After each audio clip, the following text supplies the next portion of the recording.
na, abante na kami. Kami magka-hike na.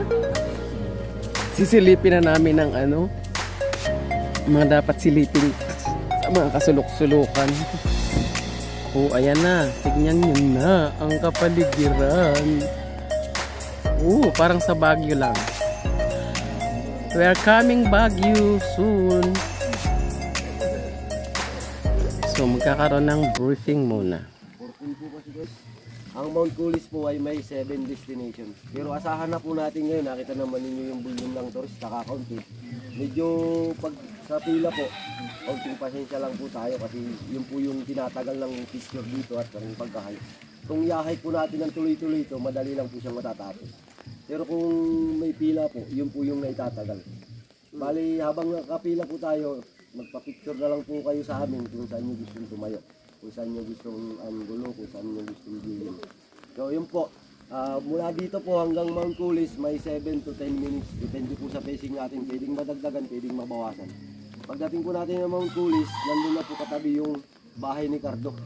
Kaya po tawagin namin yung bahay ni Cardo, dyan po kasi na-shoot yung probinsyano. Yung po kung sa intro sa yung bahay na sumasabog biglang nabibuhay. Yan po yun.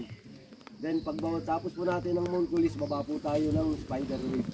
Ang Spider Wave mula Mount Kulis po, may lakad lang po siyang 3 to 4 minutes. Nandun na po tayo sa Spider Wave. Pero sa Spider Wave po, tatanggalin natin ang sandals and sapatos. Kasi bawal po madumihan yung lubid. Kasi nakita naman ninyo yung lupa natin, medyo basa ngayon, maulan. Bali, sa ngayon siguro sir, ma'am, wala po tayong solo sa Spider Wave. Bali, dalawang grupo lang po gagawin doon sa inyong hatiin by group. Pero pag nahuli po tayo sa pila, yun, pwede tayong mag-solo kung wala tayong kasunod. Pagkataas po natin nun, nakit po tayo ng 10 feet, yung pong pinaka-highest peak ng Kulis. Yung may taas po siya na 629 above sea level. Nandun na rin po yung heart, nandun na rin po yung rock formation, nandun na rin po yung circle, yung bilog. Pero sa rock formation po, pakiusap ko lang sa inyo, wala pong pupunta ng walang kasamang lokal. Magpapaalam po kayo sa akin o kay Ate Ubi o sa akin po. Tatawagin po ninyo kami, kada may gagawin kayo. Kasi buhay po yun. Hindi po, baka di namin kayo mapansin. Napansin ko kayo, nandun na kayo sa baba. Bawi na lang po tayo sa next slide. Po, pagkatapos po natin nun, baba po tayo ng Noah Salt. Si Noah Salt po ay may lakad na 20 hanggang 25 minutes. Depende pa rin po sa pacing natin kasi asahan na natin, madulas po yung trail, ingat po tayo. Para makarating po tayo doon, pag-iarating po natin yung sarili. Pag hindi po kaya, paalalay po kayo sa amin. Para maiwasan natin yung aberya na konti. Hindi naman malalayon, aberya lang siguro, mga tapilok, ganun lang. Kaya lang, dito na lang kayo mag-enjoy, hindi na kayo makapag-ahit pa. Then yun po, sa Noah Salt, nandun din po yung nakita nyo siguro sa FB, sa mga Facebook na nakaganyan yung pasi sa bato. Nandun po yun sa Noah Salt, buhay po yun. Pero kaya po naman siguro ninyo, kasi mga bata pa naman din po kayo. Pagkatapos po natin ng Noah Salt, balik po tayo dito. Ang lakad din po ganun din, mga 20-25 minutes. Nandito na po tayo, kakain po kayo, magpapahinga po tayo dyan. Pagkatapos natin magpahinga, siguro mga 30 minutes po tayo. Punta po tayo ng Hanging Bridge, Lion Falls, and Running Waterfall. Pero asahan na po natin ngayon yung Lion Falls at saka yung Running Waterfall na hindi siya maganda. Kasi nakita naman yung malakas yung ulan ngayon. Madumi. Kung may papangako sa inyo, madumi yung tubig. Madumi. Depende pa rin po sa puno yan. Mula po dito yun, hanggang Hanging Bridge, may lakad po siya ng 30 hanggang 45 minutes. Puro po pababa yun. Pagka po tayo pabalik na, kasi pataas na po yun, bibigyan ko na po ng oras ng mga 1.5. Nandito na po ulit tayo. Lakaran po ngayon, negative po ngayon yung ating 4x4 kasi basa po yung trail. Talagang alay lakad po tayo. Hindi naman po ay siguro wala namang mga may ano sa inyo. Tawag dito, yung mga... May rayuma na kami. Rayuma. Okay lang yun. Saka yung mga pulikat. Hilahan na lang. Siguro alam naman ninyo lahat yung patakaran ng mga campsite na ligo tourist po tayo. Huwag na natin gayahin yung ibang turist na kung saan na lang pumaitapon yung basura nila. Kasi kami rin po yung nagsasabot nun. Kami rin po yung yun lang po yung pakiusap ko sa inyo. Ang ganda ng kubo. Parang kubo ng duwende. Yun lang po. May mga jeep sila. Ako sa po pala si Alan. Saka po yung ating coordinator si Ma'am LB.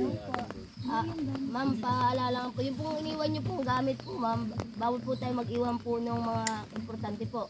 Kailangan po dalhin po natin wallet, cellphone, yung importante sa lahat. Dala po ba nyo? Ayo, tubig po, paalala, tubig. Ako po yung maglilinis. Okay na, let's go. Meron na. Ma'am, salit po kayo. And ito na ang simula. Update ko kayo doon ha. Next vlog. So, dahil maulan, maputik. Kayanin ko kaya ang akyatan. Yan. Sa akin video na lang. Yan. Paakyat na kami. Starts na. Malalim. Agoy, piradulas. Ang ganda doon.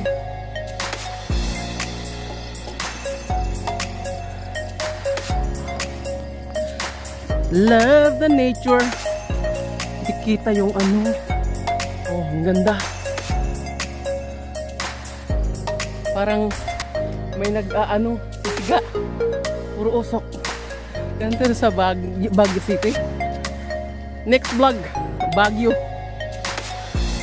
Sabi ng friend ko, 1 month daw ako doon. O diba, ang ganda. OMG.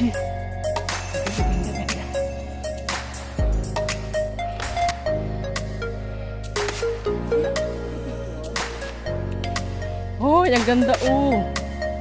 Tignan nyo yan. Oh lala. Oh lala.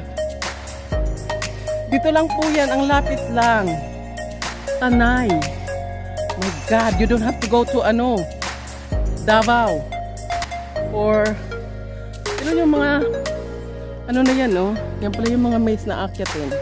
So mapapasubo ako dahil daw yan, 1.5 hour na gaganing-gani rin. O diba? Kailangan pala naglakad kami pang galing 7th Avenue to MCU araw-araw. So, ito yung nag-hike ng nakapayong. Kita niyo. Ang ganda ng paligid. Oh, yan ang ini-enjoy kong nature. O diba? But it's raining, man. Yung rain now will never stop for the rest of the day and night. O diba? So, buong araw ang ulan. Nakikita nyo yan, guys. Nag-i-enjoy ako dyan. O diba? Oh. Yan daw ang pupuntahan namin after lunch. At kalahating oras na lakaran, pababa at paakyat. O diba?